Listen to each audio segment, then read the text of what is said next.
as someone who sits in on Scott's, classes or whatever they are, what's the biggest takeaway point that you yourself have heard him say, or somebody on that he's talking to say that you've So I'll tell you, there's a writing like advice trope that you hear everywhere, and it always infuriated me because you hear it all the time, and it just is kind of a way to shut down creativity.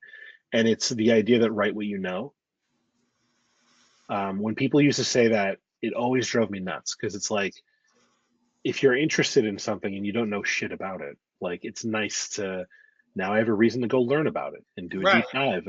And so the whole thing always drove me nuts. Like it's something I'm interested in. I don't know anything about it. So I was just angered by that expression.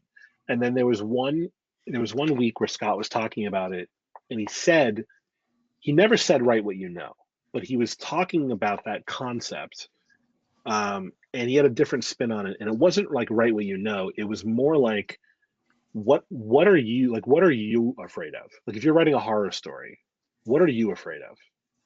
And how do you make that the thing that the character is afraid of? So, this is what I applied to Cicada Samurai.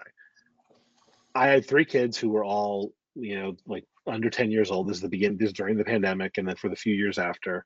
And just as a parent trying to keep three kids alive in normal times is like insane. It's just an insane pressure. And so that made me really anxious for a while.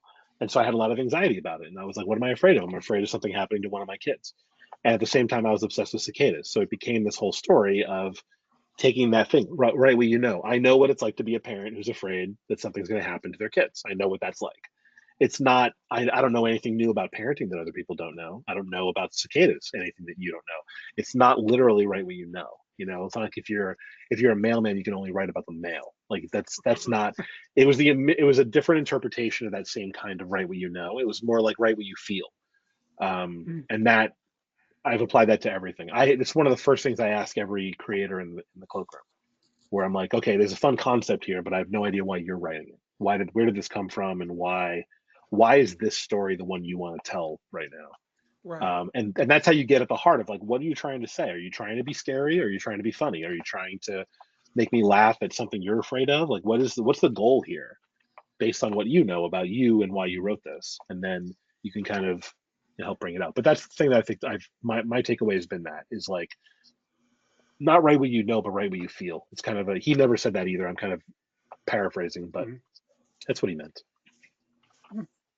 It's pretty revelatory, actually. It's kind of cool, right? Like it's because I've Yeah, always heard that and I've always been like, oh, shut up, like right what you yeah, know, yeah. like It's like shut up. nails on the chalkboard.